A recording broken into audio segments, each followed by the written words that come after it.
चीन चीन का आधुनिक इतिहास संप्रभुता की पुनर्प्राप्ति, विदेशी कब्जे के अपमान का अंत और समानता तथा विकास को संभव करने के सवालों के चारों ओर घूमता है। चीनी बहसों में 3 समूहों के नजरिए झलकते हैं। कांग योवेल 1858-1927 या लियांग किचाओ 1873-1929 जैसे आरंभिक सुधारकों ने पश्चिम की चुनौतियों का सामना करने के लिए पारंपरिक विचारों को नए और अलग तरीके से इस्तेमाल करने की कोशिश की। दूसरे, गणतंत्र के पहले राष्ट्राध्यक्ष सन यात सेन जैसे गणतांत्रिक क्रांतिकारी जापान और पश्चिम के विचारों से प्रभावित थे। तीसरे, चीन की कम्युनिस्ट पार्टी युगों युगों की असमानताओं को खत्म करना और विदेशियों को खदेड़ देना चाहती थी। आधुनिक चीन की शुरुआत 16वीं और 17वीं सदी में पश्चिम के साथ उसका पहला सामना होने के समय से मानी जा सकती है, जबकि जेसुइट मिशनरियों ने खगोल विद्या और गणित जैसे पश्चिमी विज्ञानों को वहां पहुंचाया। इसका तात्कालिक असर तो सीमित था, पर इसने उन चीजों की शुरुआत कर दी जिन्होंने 19वीं सदी में जाकर तेज गति पकड़ी, जब ब्रिटेन ने अफीम के फायदेमंद व्यापार को बढ़ाने के लिए सैन्य बलों का इस्तेमाल किया। इसी के चलते पहला अफीम युद्ध 1839-1942 हुआ। इसने सत्ताधारी क्विंग राजवंश को कमजोर किया और सुधार तथा बदलाव की मांगों को मजबूती दी। कांग युवे, कांग युवल और लियांग किचाओ, लियांग गिचाओ जैसे क्विंग सुधारकों ने व्यवस्था को सुदृढ़ बनाने की जरूरत महसूस की और एक आधुनिक प्रशासकीय व्यवस्था, नई सेना और शिक्षा व्यवस्था के निर्माण के लिए नीतियां बनाई। साथ ही संवैधानिक सरकार की स्थापना के लिए स्थानीय विधायिकाओं का भी गठन किया। उन्होंने चीन को उपनिवेशीकरण से बचाने की जरूरत भी महसूस की।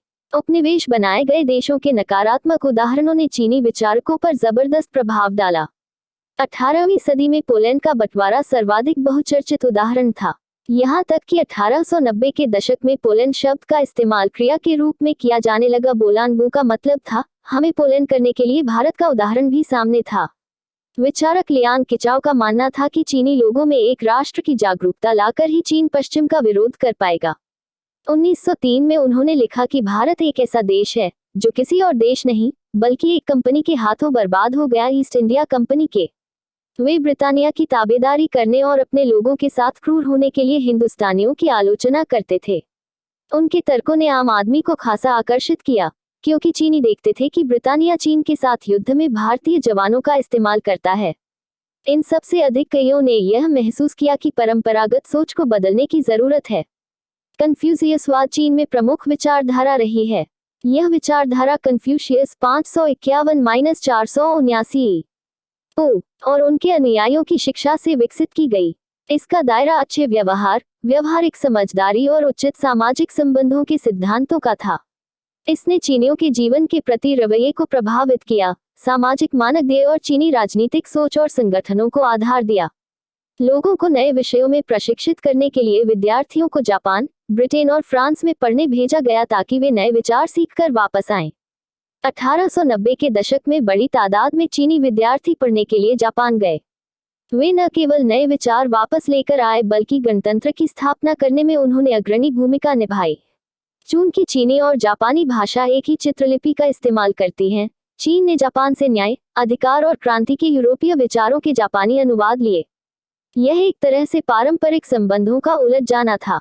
1905 में रूसी जापानी युद्ध, एक ऐसा युद्ध जो चीन की जमीन पर और चीनी इलाके पर प्रभुत्व के लिए लड़ा गया था, के बाद सदियों पुरानी चीनी परीक्षा प्रणाली समाप्त कर दी गई, जो प्रत्याशियों को अभिजात सत्ताधारी वर्ग में दाखिला दिलाने का काम करती थी। अफीम का व्यापार, चीनी उत्पादों जैसे चाय, रेशम और चीनी मिट्टी के बर्तनों की मांग ने व्यापार में असंतुलन की भारी समस्या खड़ी कर दी। पश्चिमी उत्पादों को चीन में बाजार नहीं मिला, जिसकी वजह से भुगतान चांदी में करना पड़ता था। ईस्ट इंडिया कंपनी ने एक विकल्प ढूंढा, अफीम। यह हिंदुस्तान के कई हिस्सों में बहुत आराम से उगती थी। चीन में अफीम बेचने के जरिए वे चांदी कमाकर कैंटन में उधार पत्रों के बदले कंपनी के प्रतिनिधियों को देने लगे। इस तरह कंपनी उस चांदी का इस्तेमाल ब्रिटेन के लिए चाय, रेशम और चीनी मिट्टी के बर्तन खरीदने के लिए करती थी। ब्रिटेन, भारत और चीन के बीच यह उत्पादों का त्रिकोणीय व्यापार था। परीक्षा प्रणाली, अभिजात सत्ताधारी वर्ग में प्रवेश 1850 तक लगभग 11 लाख, ज्यादातर इम्तिहान के जरिए ही होता था। इसमें 8 भाग वाला निबंध निर्धारित प्रपत्र में पाकुवेन शास्त्रीय चीनी में लिखना होता था। यह परीक्षा विभिन्न स्तरों पर हर 3 साल में 2 बार आयोजित की जाती थी। पहले स्तर की परीक्षा में केवल 1-2% लोग 24 साल की उम्र तक पास हो पाते थे और वे सुंदर प्रतिभा बन जाते थे। इस डिग्री से उन्हें निचले कुलीन वर्ग में प्रवेश मिल जाता था। 1850 से पहले किसी भी समय 526, 869 सिविल और 212, 330 सैन्य प्रांतीय शेंगहुआन डिग्री वाले लोग पूरे देश में मौजूद थे। देश में केवल 27,000 राजकीय पद थे, इसलिए कई निचले दर्जे के डिग्री धारकों के पास नौकरी नहीं होती थी। यह इम्तिहान विज्ञान और प्रौद्योगिकी के विकास में बाधक का काम करता था, क्योंकि इसमें सिर्फ साहित्यिक कौशल की मांग होती थी। चूंकि यह क्लासिक चीनी सीखने के हुनर पर ही आधारित था, जिसकी आधुनिक विश्व में कोई प्रासंगिकता नजर नहीं आती थी, इसलिए 1905 में इस प्रणाली को खत्म कर दिया गया। गणतंत्र की स्थापना 1911 में माचू साम्राज्य समाप्त कर दिया गया और सन यात-सेन 1866-1925 के नेतृत्व में गणतंत्र की स्थापना की गई। वे निर्विवाद रूप से आधुनिक चीन के संस्थापक माने जाते हैं। वे एक गरीब परिवार से थे और उन्होंने मिशन स्कूलों में शिक्षा ग्रहण की, जहां उनका परिचय लोकतंत्र और ईसाई धर्म से हुआ। उन्होंने डॉक्टरी की पढ़ाई की, लेकिन वे चीन के भविष्य को लेकर चिंतित थे। उनका कार्यक्रम 3 सिद्धांत सन मिनचुई के नाम से मशहूर है। ये 3 सिद्धांत हैं: राष्ट्रवाद, इसका अर्थ था माचू वंश जिसे विदेशी राजवंश के रूप में देखा जाता था, को सत्ता से हटाना, साथ ही अन्य साम्राज्यवादियों को हटाना, गणतंत्र या गणतांत्रिक सरकार की स्थापना करना, और समाजवाद जो पूंजी का नियमन करे और भूस्वामित्व में बराबरी लाए। सामाजिक और राजनीतिक हालात डावाडोल बने रहे। 4 मई 1919 में बीजिंग में युद्ध-उत्तर शांति सम्मेलन के निर्णय के विरोध में एक धुआंधार प्रदर्शन हुआ। हालांकि चीन ब्रिटानिया के नेतृत्व में हुई जीत में विजयी देशों का सहयोगी था, पर उसे हथिया लिए गए उसके इलाके वापस नहीं मिले थे। यह विरोध आंदोलन में तब्दील हो गया। इसने एक पूरी पीढ़ी को परंपरा पर हमला करने के लिए प्रेरित किया और चीन को आधुनिक विज्ञान, लोकतंत्र और राष्ट्रवाद के जरिए बचाने की मांग की गई। क्रांतिकारियों ने देश के संसाधनों पर कब्जा जमाए, विदेशियों को भगाने, असमानताएं हटाने और गरीबी कम करने का नारा दिया। उन्होंने लेखन में एक ही भाषा का इस्तेमाल, पैरों को बांधने की प्रथा और औरतों की अधीनस्थता के खात्मे, शादी में बराबरी और गरीबी खत्म करने के लिए आर्थिक विकास जैसे सुधारों की वकालत की। गणतांत्रिक क्रांति के बाद देश में उथल-पुथल का एक दौर शुरू हुआ। कुओमिंतान, नेशनल पीपुल्स पार्टी और चीनी कम्युनिस्ट पार्टी मुल्क को एकताबद्ध करने और स्थिरता लाने के लिए संघर्षरत 2 महत्वपूर्ण ताकतों के रूप में उभरी। सन यात-सेन के विचार कुओमिंतान के राजनीतिक दर्शन का आधार बने। उन्होंने कपड़ा, खाना, घर और परिवहन इन 4 बड़ी जरूरतों को रेखांकित किया। सन यात-सेन की मृत्यु के बाद चियांग काई-शेक 1887-1975 कुओमिंतान के नेता बनकर उभरे और उन्होंने सैन्य अभियान के जरिए वारलाइट्स को, स्थानीय नेता जिन्होंने सत्ता छीन ली थी, अपने नियंत्रण में किया और साम्यवादियों को खत्म कर डाला। उन्होंने सेक्युलर और विवेकपूर्ण, इहलौकिक कन्फ्यूशियसवाद की हिमायत की, लेकिन साथ ही राष्ट्र का सैन्यीकरण करने की भी कोशिश की। उन्होंने कहा कि लोगों को एकताबद्ध व्यवहार की प्रवृत्ति और आदत का विकास करना चाहिए। उन्होंने महिलाओं को 4 सद्गुण पैदा करने के लिए प्रोत्साहित किया: सतीत्व, रूप, रंग, वाणी और काम, और उनकी भूमिका को घरेलू स्तर पर ही देखने पर जोर दिया। यहाँ तक कि उनके कपड़ों की किनारियों की लंबाई भी प्रस्तावित की। कुओमिंतान का सामाजिक आधार शहरी इलाकों में था। औद्योगिक विकास धीमा और गिने चुने क्षेत्रों में था।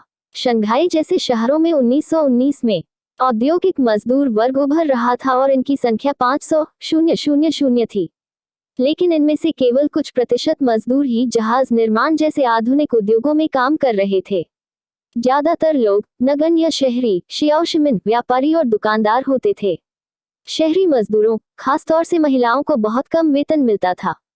काम करने के घंटे बहुत लंबे थे और काम करने की परिस्थितियां बहुत खराब। जैसे जैसे व्यक्तिवाद बढ़ा, महिलाओं के अधिकार, परिवार बनाने के तरीके और प्यार मोहब्बत की चर्चा ने इन सब विषयों को लेकर सरोकार बढ़ते गए। सामाजिक और सांस्कृतिक बदलाव में स्कूल और विश्वविद्यालयों के फैलने से मदद मिली। पीकिंग विश्वविद्यालय की स्थापना 1902 में हुई। पत्रकारिता फली फूली, जो कि इस नई सोच के प्रति आकर्षण का आईना थी। शाओ तुआफेन ज़ेओटोफन 1895-1944 द्वारा संपादित लोकप्रिय लाइफ वीकली इस नई विचारधारा की प्रतिनिधि थी। इसने अपने पाठकों को नए विचारों से, साथ ही गांधी और तुर्की के आधुनिकतापसंद नेता कमाल अतातुर्क, कमाल अतातुर्क जैसे नेताओं से अवगत करवाया।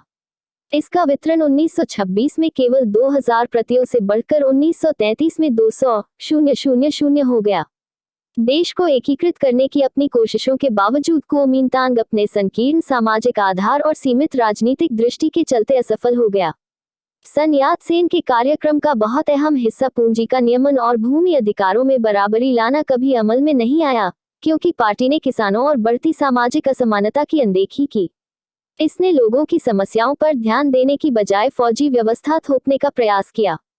थोड़ा और जानकारी। 1935 का शंघाई में एक काला अमेरिकन तुरही वादक बक क्लेटन अपने जैज ऑर्केस्ट्रा के साथ विशेषाधिकार प्राप्त प्रवासी की जिंदगी जी रहे थे। लेकिन वह काला था और एक बार कुछ गोरे अमेरिकियों ने उसे तथा उसके वाद्य मंडली के सदस्यों के साथ मारपीट करके उन्हें उनके गायन वादन वाले होटल से बाहर निकाल दिया। अमेरिकी होने के बावजूद खुद नस्ली भेदभाव का शिकार होने के कारण चीनियों के दुख दर्द के साथ उनकी बहुत सहानुभूति थी।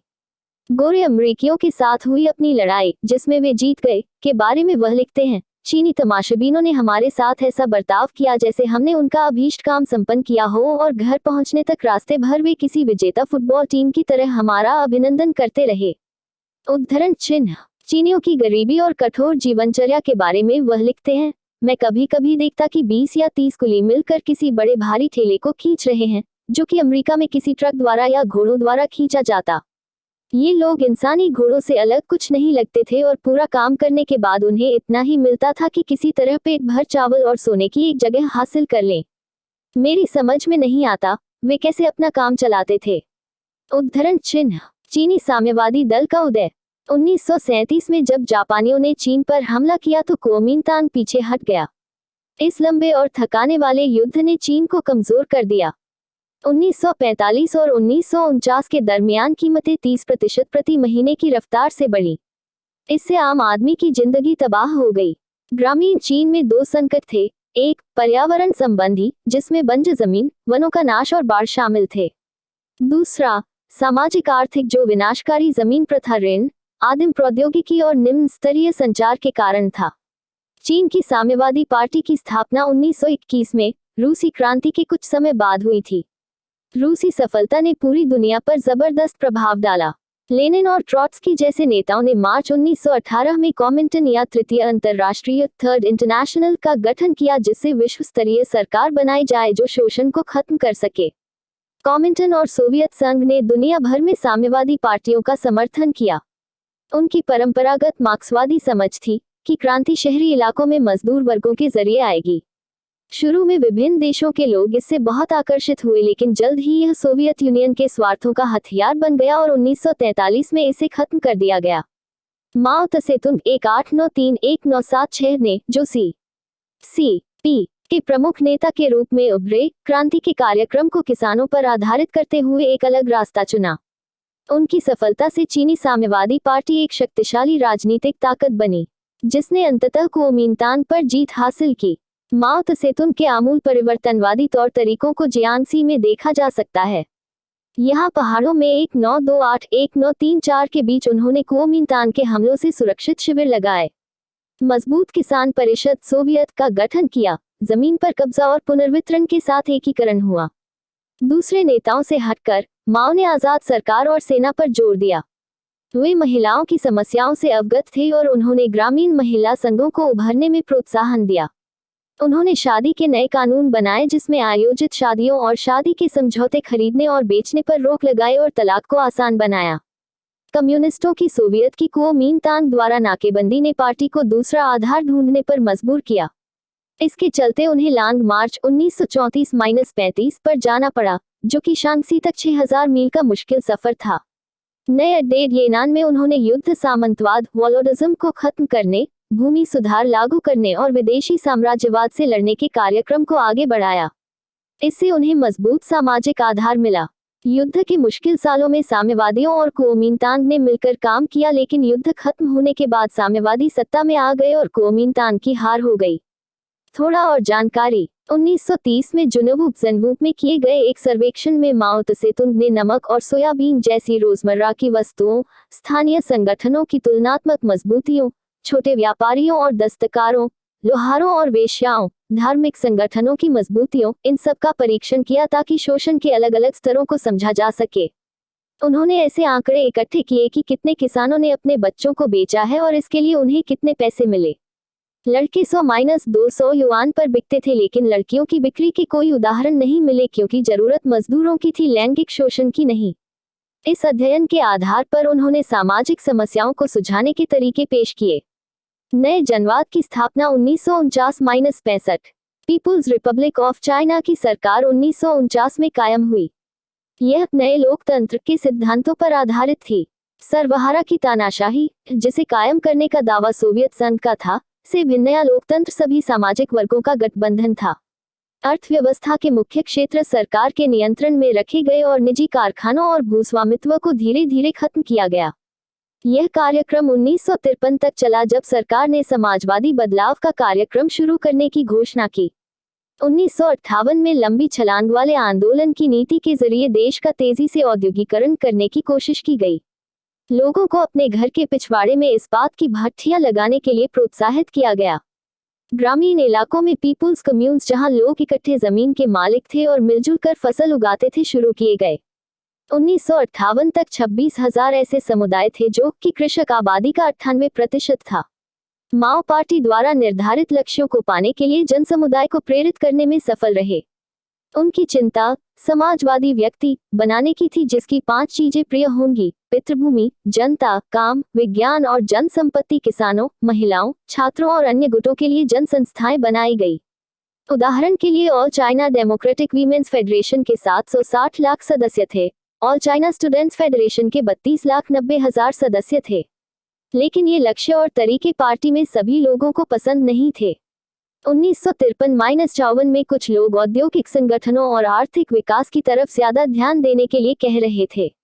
लियू शाओची, लियू शोची 1896-1969 और तंग शियाओपिंग, टेंग सियाओपिंग 1904-97 ने कम्यून प्रथा को बदलने की कोशिश की, क्योंकि यह बहुत कुशलता से काम नहीं कर रही थी। घरों के पिछवाड़ों में बनाई गई स्टील औद्योगिक लिहाज से अनुपयोगी था। दर्शनों का टकराव 1965-78। समाजवादी व्यक्ति की रचना के इच्छुक माओवादियों और दक्षता की बजाय विचारधारा पर माओ के बल देने की आलोचना करने वालों के बीच संघर्ष चला। माओ द्वारा 1965 में छेड़ी गई महान सर्वहारा सांस्कृतिक क्रांति इसी संघर्ष का नतीजा था, जो उन्होंने अपने आलोचकों का सामना करने के लिए शुरू की। पुरानी संस्कृति, पुराने रिवाजों और पुरानी आदतों के खिलाफ अभियान छेड़ने के लिए रेड गार्ड्स, मुख्यतः छात्रों और सेना का इस्तेमाल किया गया। छात्रों और पेशेवर लोगों को जनता से ज्ञान हासिल करने के लिए ग्रामीण इलाकों में भेजा गया। विचारधारा साम्यवादी होना पेशेवर ज्ञान से ज्यादा महत्वपूर्ण थी। दोषारोपण और नारेबाजी ने तर्कसंगत बहस की जगह ले ली। सांस्कृतिक क्रांति से खलबली का दौर शुरू हो गया। पार्टी कमजोर हो गई और अर्थव्यवस्था और शिक्षा व्यवस्था में भारी रुकावट आई। 1960 के उत्तरार्ध से प्रवाह बदलने लगा। 1975 में एक बार फिर पार्टी ने अधिक सामाजिक अनुशासन और औद्योगिक अर्थव्यवस्था का निर्माण करने पर जोर दिया, ताकि चीन शताब्दी के खत्म होने से पहले एक शक्तिशाली देश बन सके। 1978 से शुरू होने वाले सुधार। सांस्कृतिक क्रांति के बाद राजनीतिक दाव पेचों की प्रक्रिया शुरू हुई।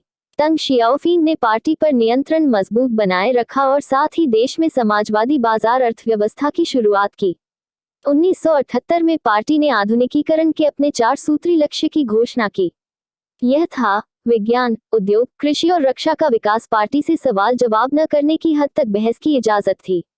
इस नए और आजाद वातावरण में, जैसे कि 60 साल पहले 4 मई के आंदोलन के समय था, नए विचारों का रोमांचकारी भंडार फूट पड़ा। 5 दिसंबर 1978 को दीवार पर लगे एक पोस्ट ने 5वीं आधुनिकता का दावा किया कि लोकतंत्र के बिना अन्य आधुनिकताएं कुछ भी नहीं बन पाएंगी। उसने गरीबी न हटाने और लैंगिक शोषण खत्म न कर पाने के लिए CCP की आलोचना की। इसके लिए उसने पार्टी के अंदर से ही ऐसे दुर्व्यवहारों के उदाहरण पेश किए। इन मांगों को दबाया गया, लेकिन 1989 में 4 मई के आंदोलन की 70वीं सालगिरह पर बहुत से बुद्धिजीवियों ने ज्यादा खुलेपन के और कड़े सिद्धांतों शू शाओजी को खत्म करने की मांग की।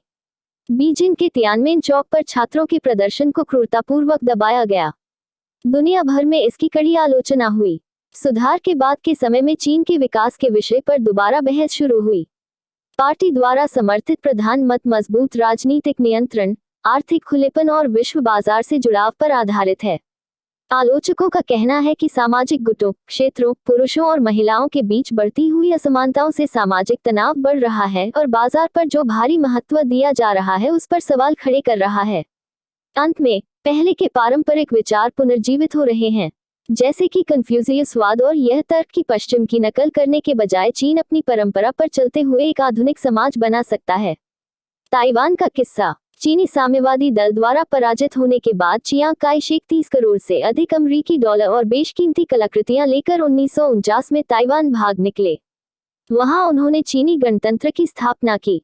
1894-95 में जापान के साथ हुई लड़ाई में यह जगह चीन को जापान के हाथ में सौंपनी पड़ी थी और तब से वह जापानी उपनिवेश बनी हुई थी। कायरो घोषणा पत्र 1943 और पोट्सडम उद्घोषणा 1949 के द्वारा चीन को संप्रभुता वापस मिली। फरवरी 1947 में हुए जबरदस्त प्रदर्शनों के बाद कुओमिंतांग ने नेताओं की एक पूरी पीढ़ी की निर्ममतापूर्वक हत्या करवा दी। चियांग काई शेक के नेतृत्व में कुओमिंतांग ने एक दमनकारी सरकार की स्थापना की, बोलने की और राजनीतिक विरोध करने की आजादी छीन ली और सत्ता की जगहों से स्थानीय आबादी को पूरी तरह बाहर कर दिया। फिर भी उन्होंने भूमि सुधार लागू किया, जिसके चलते खेती की उत्पादकता बढ़ी। उन्होंने अर्थव्यवस्था का भी आधुनिकीकरण किया, जिसके चलते 1973 में कुल राष्ट्रीय उत्पाद के मामले में ताइवान पूरे एशिया में जापान के बाद दूसरे स्थान पर रहा। अर्थव्यवस्था, जो मुख्यतः व्यापार पर आधारित थी, लगातार वृद्धि करती गई। लेकिन अहम बात यह है कि अमीर और गरीब के बीच का भी अंतराल लगातार घटता गया है। ताइवान का एक लोकतंत्र में रूपांतरण और भी नाटकीय रहा है। यह 1975 में चियांग की मौत के बाद धीरे धीरे शुरू हुआ और 1887 में जब फौजी कानून हटा लिया गया तथा विरोधी दलों को कानूनी इजाजत मिल गई, तब इस प्रक्रिया ने गति पकड़ ली। पहले स्वतंत्र मतदान ने स्थानीय ताइवानियों को सत्ता में लाने की प्रक्रिया शुरू कर दी। राजनयिक स्तर पर अधिकांश देशों के व्यापार मिशन केवल ताइवान में ही हैं। उनके द्वारा ताइवान में पूर्ण राजनयिक संबंध और दूतावास रखना संभव नहीं, क्योंकि ताइवान को चीन का ही एक हिस्सा माना जाता है। मुख्य भूमि के साथ पुनः एकीकरण का प्रश्न अभी भी विवादास्पद मुद्दा होकर रहा है। यद्यपि खाड़ी पार के संबंध चीन और ताइवान के मध्य सुधर रहे हैं, ताइवानी व्यापार और निवेश मुख्य भूमि में बड़े पैमाने पर हो रहा है और आवागमन कहीं अधिक सहज हो गया है। संभवतः चीन ताइवान को एक अर्धस्वायत्त क्षेत्र के रूप में स्वीकार कर लेने में सहमत हो जाएगा अगर ताइवान पूर्ण स्वतंत्रता के लिए कोई कदम उठाने से परहेज करता है।